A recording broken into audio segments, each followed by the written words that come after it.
Oh, good morning.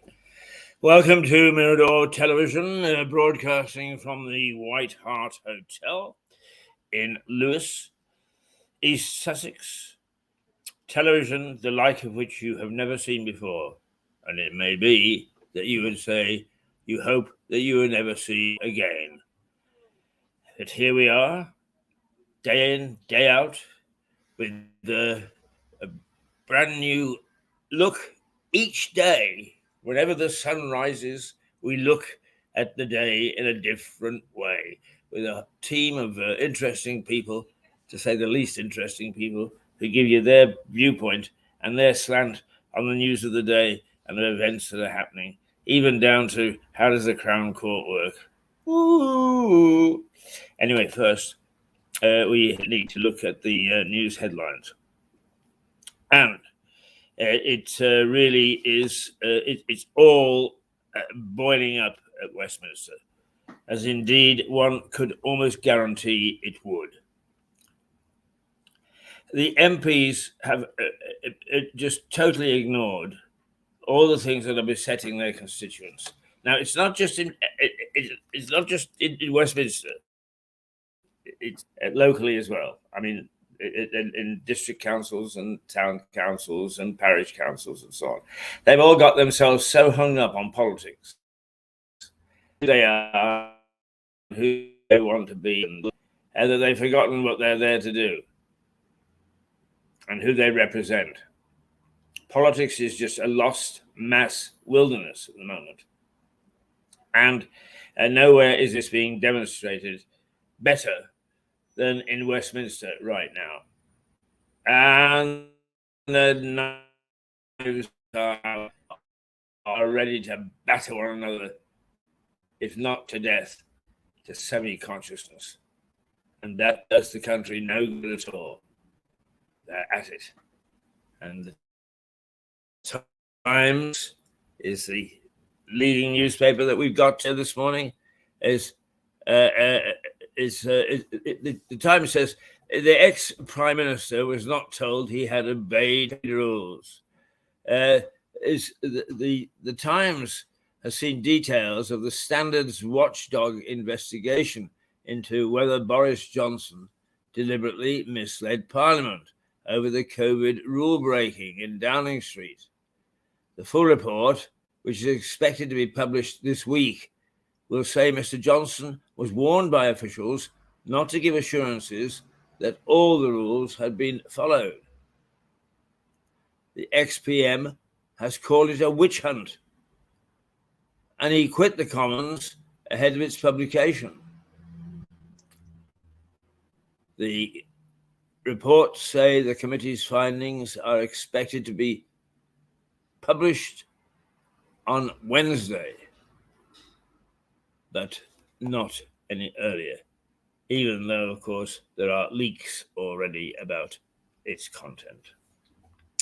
So there you are. Boris has had his fingers slapped. He's resigned as a result. He's not an MP anymore.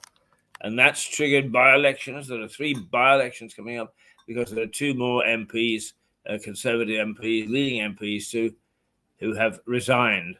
Whether in protest or whether because they just had enough, it's difficult to say. The Express says, Boris, believe me, I shall return to frontline politics. And I'll tell you one thing, love him, hate him, stand in between. I wouldn't bet against him being right there in a couple of years' time, back having fought his way and scrapped his way through the turgid mess that is politics. Turgid mess that is politics. in Westminster right now. I mean, here's a scenario. Conservatives lose the next election. Rishi Sunak has to resign. Resigns as party leader. There's a convention. Boris is brought back as a saviour. Wins the election after that. And there he sits in all his glory in number 10. Fairly simple scenario, but not one that's so far-fetched. Believe me, not the one that is too far-fetched. I think, according to the Metro, if I'm not mistaken, it's Silvio Berlusconi, a very controversial premier of Italy, has died. It says 1936 to 2023. Another rip-roaring character on the face of politics. Oh, boy. They're all controversial. They don't seem to care. But in the Metro, it says Rishi and Boris trade vicious blows. All-out war, it says. Wowie. How about the front page of the Metro focuses on relations between the Prime Minister and his predecessor. Rishi Sunak has publicly rejected the suggestion he worked behind the scenes to undermine Boris Johnson's resignation honours list. The Prime Minister publicly commented on the row on the same day Mr. Johnson formally resigned from the House of Commons. So there you are. Well, at least he can wake up tomorrow morning and not have to worry about going to work. Wish I could. Never mind. The Daily Mirror they've changed the tack. A new insult to COVID victims. They deserve better, it says. The Prime Minister and Mr. Johnson are bickering like toddlers over the resignation honours list, the Daily Mirror says, but it gives its front page over to the COVID-19 inquiry, which will begin its hearings on Tuesday. It doesn't say much more than that. But it's fairly common knowledge now that Boris has accused Rishi Sunak of working against him. What is it? What's the term they use? I can't remember offhand. Anyway, is not being on his side, that's for damn sure. The Mail, a vision of Keir's Britain. It says the Mail leads with a political attack on Labour and its leader, Sir Keir Starmer. A vision of Keir's Britain, criticising him for voting against the government on its migration and policing measures. Outgoing Tory MP Nadine Dorries also features prominently. She has publicly accused the Prime Minister of acting to block her from receiving a peerage. Oh, dear me. They won't share the lollipops, Nadine. They won't share the lollipops. No, when they've got those lollipops, they hold them close to their vest. It's good to us. It's a sham. It's a shambles. You know, people talk about reform. The first thing that should be reformed is first the honours list. And secondly, not whether we should do away with the House of Lords, because it is an important part of the British constitutional monarchy. But how we appoint people to the House of Lords, that's what should be looked at, because it's a rubbish and a nonsense at the moment.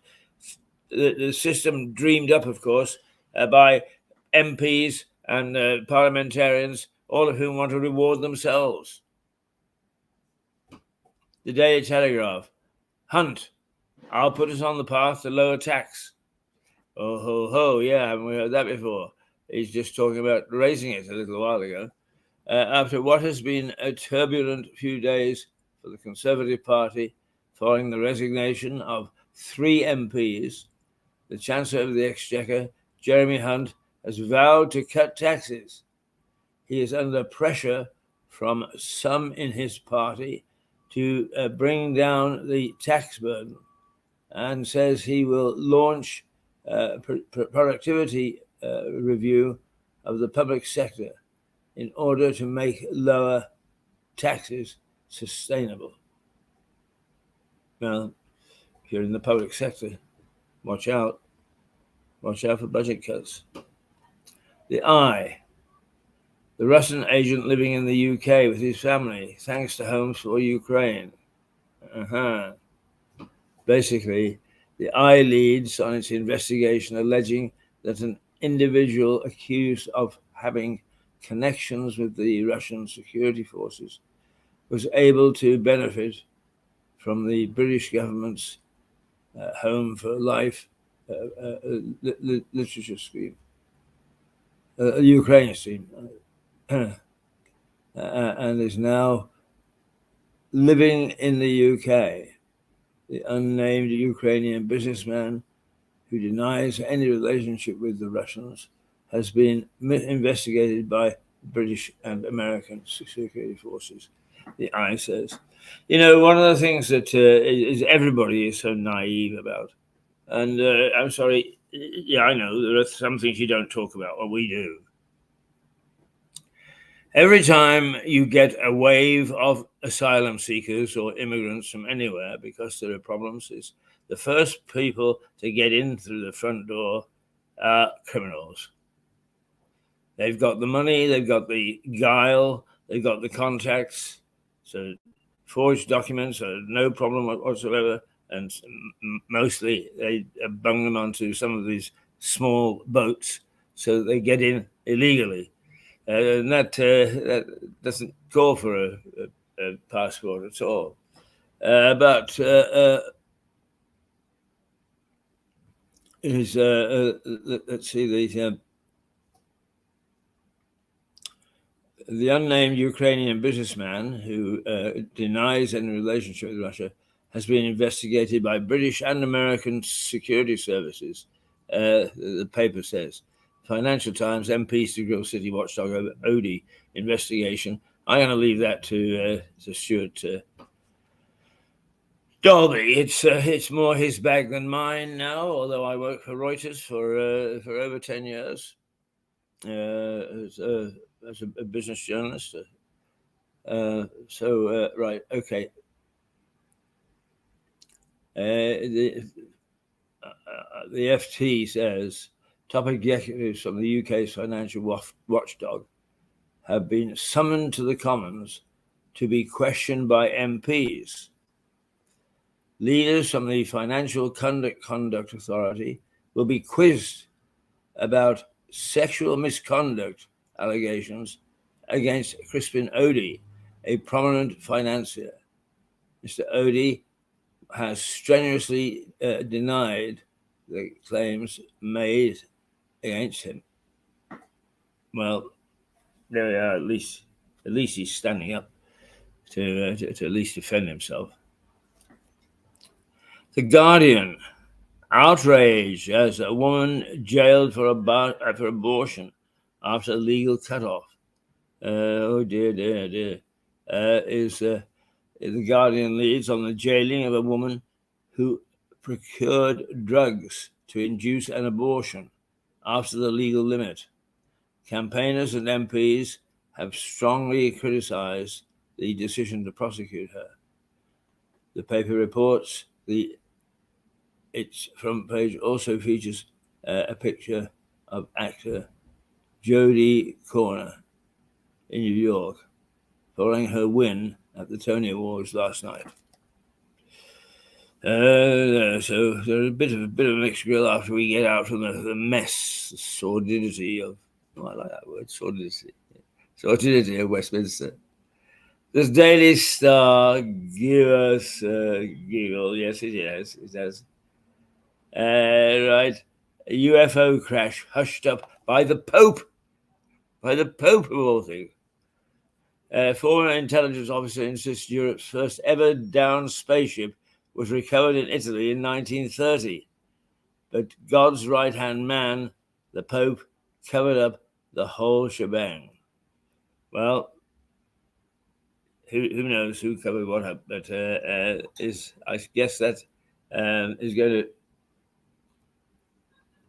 not go down too well in Roswell, where the 1947 UFO landed, and that quite a tourist industry has sprouted up about that. If it now turns out that the Italians are harboring an earlier one still, then wow. I can't see everybody running for cover. The sun. You know the hangover is bad when Kyle Walker has to help you out of the Ibiza hotel. Is who's that? Jack too. Who's Jack too? The Sun leads with a picture of Jack Grealish. Wouldn't you know? Appearing to be helped by his Manchester City and England teammate Kyle Walker, and the team's celebrations after securing a historic treble. They won the European Cup last night. Grealish, who has been documenting festivities on his social media, was snapped in Ibiza before the team headed back to Manchester for an open-top bus tour of the city, and lots of adoring fans, undoubtedly. So there we go. Now, I think what we should do is read you the weather. Let's see.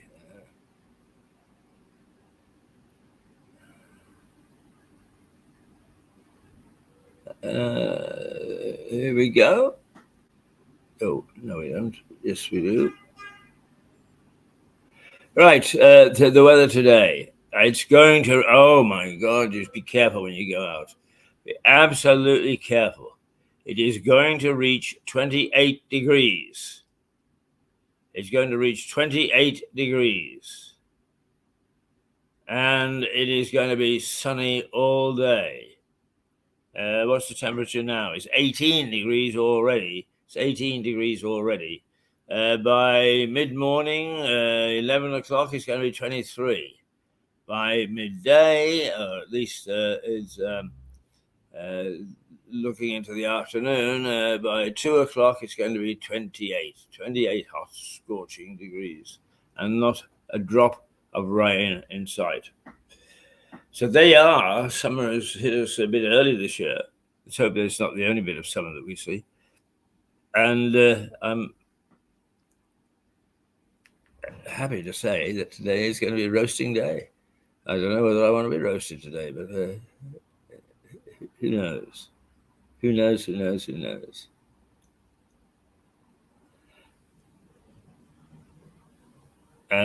Okay, now, what I'm looking for is any indication that there are any stories that we should pass on to you locally. As a popular paddling pool has been closed after being damaged over the hot weekend. Where is that? That is the Free Brighton paddling pool, temporarily closed after being damaged over the hot weekend. I see. There is the paddling pool, because I have been excoriating Brighton Council for doing away with the paddling pool that I paddled in when I was a child, that to paddle in when she was a child, and my grandsons paddled in when they were children, and that then was turned into a basketball court or a volleyball court or something. But apparently now there is a very decent paddling pool on the King's Road, and it's being closed after being damaged this weekend. Well, that's just dreadful. I think that calls for sort of a punishment of cutting off their hands or their legs or something. The M23 and A27 are upcoming closures for key roadworks. No Gatwick disruption likely. Right after 15,000 customers face cancellations of their flights out of Gatwick, which means that there is going to be absolute chaos there because some people won't have got that cancellation in time. Is 15,000 EasyJet customers face weather-based cancellations. So the planes are on the ground. Passengers could face disruption due to potential thunderstorms. Oh dear. I thought we actually flew through thunderstorms now. Never mind. Now is not the time to wonder why, as it's the time to pass on to you the what's going on in the world. But yes, with comment. Right, okay.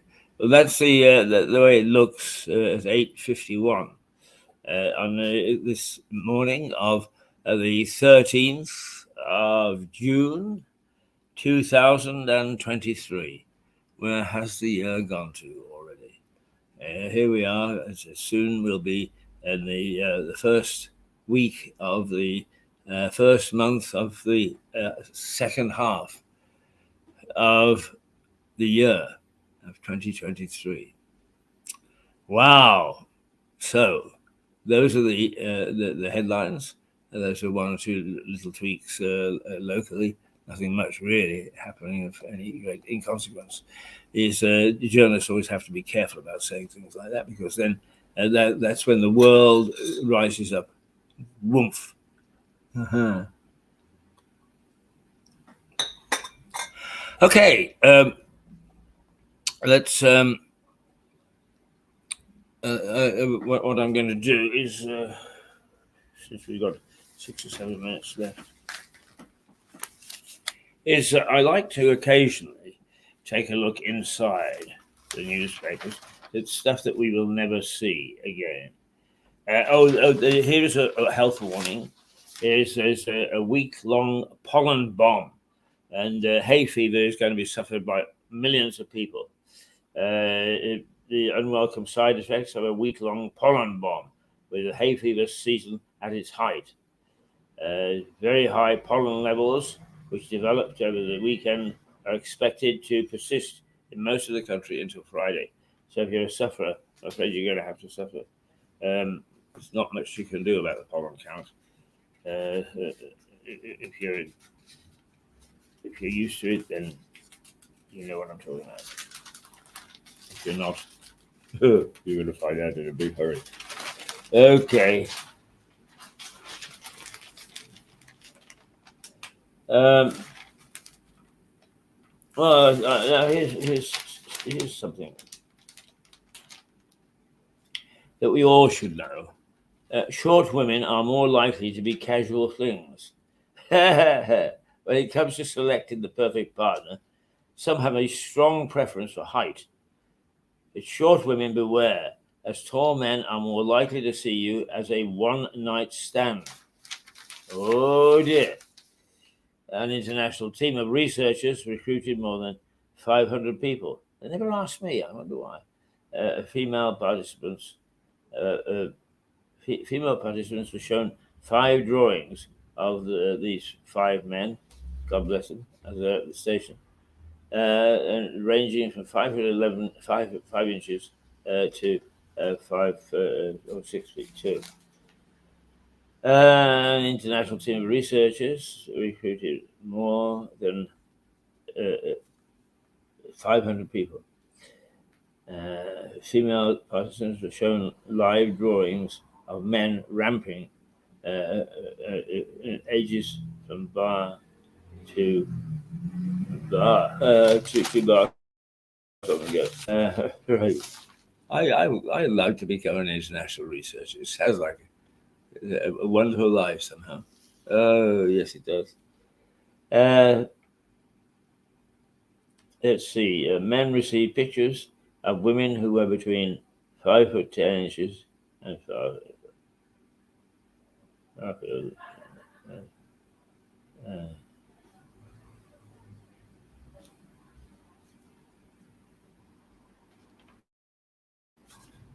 Well, that's it, really. I suppose it's now 55. We go away for half an hour, and then we'll be back with another look at history through the last episode of our award-winning documentary. No, it's not award-winning. It was acclaimed documentary, The Bloody Past of a Tiny Town. And then we will, in the if the aftermath, that is, as we move along throughout the morning, it's possible that Stuart Dolby will drop by, in which case we can get his view on what's happening in energy. Also, we are going to show an interview we did with Norman Baker. Norman was MP here in Lewis from something like 1997 to 2018 or 19, something like that. And a very good MP he was as well. But one of the things that he did extraneously and appalled with the way that the British government handled things is he wrote a book, The Strange Case of Dr. Kelly. And it was always about the Home Office official who warned that there were no weapons of mass destruction in Iraq, and that if Britain wanted to go to war, it was going to war on an illegal concept. And he was found dead, having committed suicide. And yet, much of the case, circumstantial though it was, is indicated that the good doctor was in robust health and had not intended or given any indication that he was going to end his own life. So that's Norman Baker at a little after 10 o'clock. Right, you are. It's 8:57. 8:57, and we are now ready to take our break. Why do we take a break now? The reason being is that most of you don't want to watch the news and then watch other things that are added on.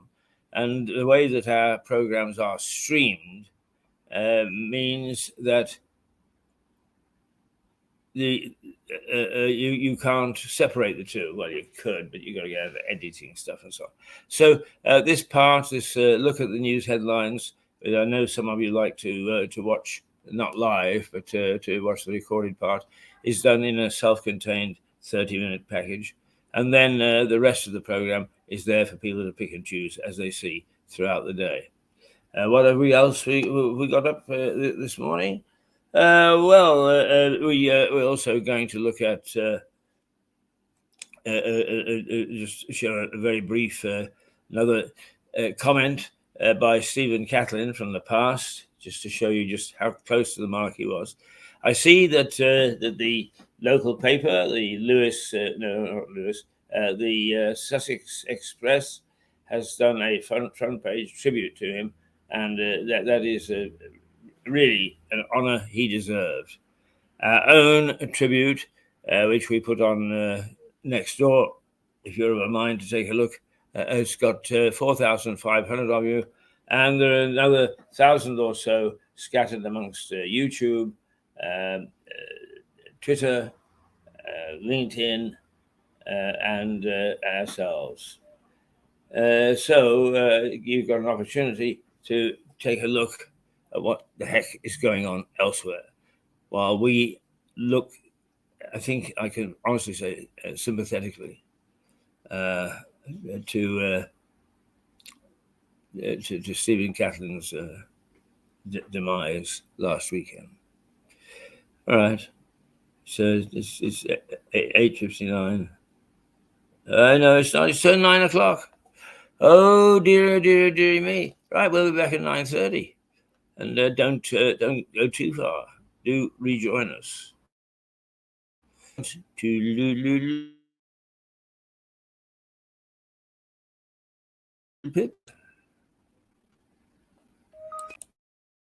Oh well, it ain't working this morning.